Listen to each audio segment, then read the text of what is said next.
Yo, what is going on, everybody? Welcome back to another section in the Day Trading Institution program. Now, again, the first section, we're going to try and keep things as simple as possible. We're going to be going over today the fundamentals of Forex and what Forex is. So we're going to be covering a few topics today in today's lesson. So the first thing is what we're going to be doing is covering market distribution. We're going to be understanding what buying and selling is. We're also going to be going over the process of the trade itself, examples of trades, well, not like actual chart examples, but just kind of a few examples of how you can actually profit off of the market. So when we talk about the Forex market and the overall distribution of the currencies that are traded, right? The US dollar is the most traded currency, making up 84.9% of all Forex transactions. And you can see the euro makes up about 39.1. So these are going to typically be your more volatile pairs to trade. So anything that has the USD or the euro. And typically these are going to be your more manipulated pairs, like I've said previously. So you can see, the USD is something that is the traded the most. And then everything else is kind of spread out evenly out of the 100%. Then we have the euro in second place, then the yen at third. So we have these three currencies being traded the most. So this is kind of the distribution of the amount of volume that's actually traded. Now, this is important to know because this is going to be how you can determine, where you are at skill level in terms of your reaction times to certain things in the markets, and what pairs you may want to trade. Some pairs may be a little bit riskier to trade because there's more volatility. And when there's more volatility, typically you have to use bigger stop losses and whatever the case might be is, but bigger stop losses also calls for bigger take profits, right? So now let's take a look at why the dollar is, the most traded pair within Forex itself, why the most people actually trade the dollar than Forex. So obviously, one, it is the largest economy in the world in terms of the US dollar. It is also the reserve currency of the world. And then also, along with all of that, it is the largest and most liquid financial the largest and most liquid financial markets in the world as well. Then also we do have the US dollar. Now the US dollar does have a stable political system, military superpower. And then of course we do have the cross-border transactions, and that's if Mexico wants to buy, oil from Saudi Arabia, it can only be bought with US dollar. Why is that? Because it is the reserve currency of the world. That is why the dollar is king. So there's typically going to be more news whenever we have big news events going on in the economy. Typically, the US dollar is going to be affected the most. Now, buying versus selling, long versus short, these are going to be basic terminology that we as traders refer to, what positions we're taking within the market. So when you actually trade the Forex market, you can either buy or go long, or you can actually sell or go short on most currency pairs or on all currency pairs. If an individual loses money on a trade, then somebody else basically took their position, because for every single buyer, there has to be a seller. So let's say Juan is buying USD JPY and Joseph is selling USD JPY. Let's say Juan loses money in the markets, and that's because Joseph is actually gaining money in the market. So, both a buyer and seller can't win at the same time, because for every buyer, there actually does have to be a seller. Now, what actually happens when you take an actual trade itself? First, you as a trader are going to execute the trade on your trading platform, whether that be MetaTrader 4, MetaTrader 5, C-Trader, doesn't matter. It's going to go through the broker's dealing desk, because the broker is the one that gives us access to actually trade the markets. They're the ones, that charge a commission for us trading in the markets. And then obviously our order gets put into the actual market. Now let's go a little bit more in depth with this itself. So actually, we're going to stay up here.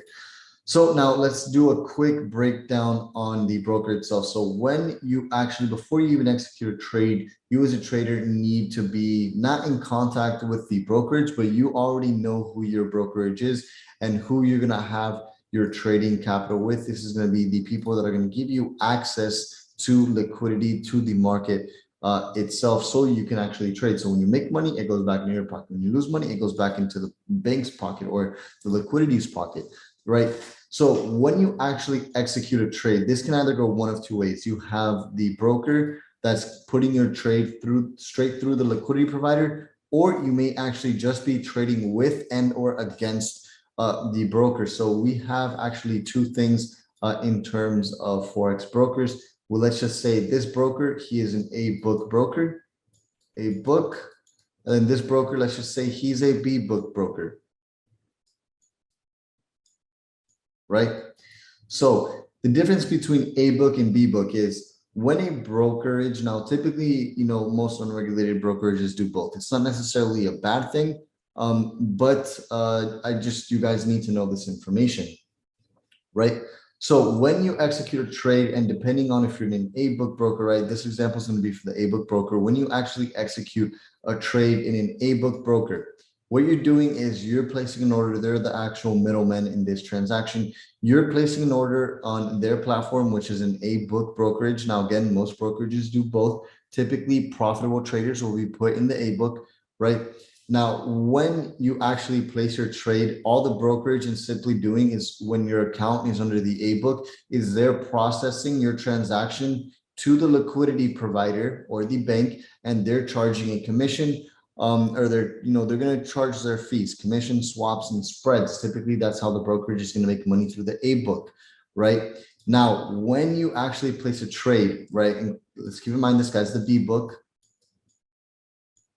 right? When you actually place a trade, and let's say your account is under the B book section, right? Your orders aren't going directly to the liquidity provider, because typically the B book brokerage is going to be the liquidity provider. So you're just placing an order straight to the brokerage. Basically, they're not processing your trade to the liquidity provider. Now, does that mean you can't make money? No, not at all.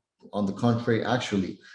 Typically, when you're trading B book, you're going to have faster execution, less slippage, and things of that nature, because your trade isn't being put into a liquidity provider. And when we talk about liquidity providers, we're talking about the main players in the market. You're talking about HSBC, Citibank, your real big players in the markets, the whales, right? Again, when you're actually in the B book section of things, your trade is going directly to the broker, and you're trading against the broker and the market at this point. But if you make money, the trade goes to you. If you lose money on the trade, right, or the profits go to you. If you lose money on the trade, your money goes to the brokerage, when that's vice versa on the actual A book section of the broker. So we're going to keep this here, right? So when you actually lose money on a trade, and let's say you're trading through the A book section of the brokerage, now you're never going to know if your account's A book or B book. You're never going to know that, right?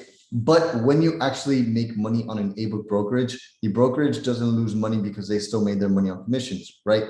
Why? Because your order is processed straight to the liquidity provider or the bank. So if you make money, your money is going to be given to you directly from the liquidity provider in this situation. If you lose money, your money is going to go directly to the liquidity provider in that situation. And with the B book, you could just think about B book as the brokerage being their own bank, their own liquidity provider, right? With A book, you have a bank. With B book, there is no liquidity behind the B book section. Why? Because the brokerage, the brokerage is the bank. Now, again, right, there's going to be A book and B book on all brokerages. Depending on your profitability will determine typically if you go on the A book or the B book section. You guys need to know this, because that's how brokerages also make money. Along with that, they make money through spreads, swaps, and commissions. Now, again, there's two sides of the trade, right? The brokerage being the middleman itself. Your trade is going to be executed to the brokerage, which they will then forward your positions to the liquidity providers, and then they're going to just charge their fee, right? Let's just say this guy's on a completely different brokerage. He's going to execute his trade. The trade is going to go through the dealing desk of the brokerage, which will then process your transaction to the actual liquidity provider. So let's say you make money, you're going to take money away from the liquidity provider. And let's say this guy over here loses money, right? All they're simply doing is moving your money from this guy's pocket right here to your pocket, and vice versa. Same thing. And again, the bank just has a big pool of money or liquidity in theory, right? So fairly simple concept to understand. Now, let me kind of get rid of this right here. Let me get rid of all these drawings, right?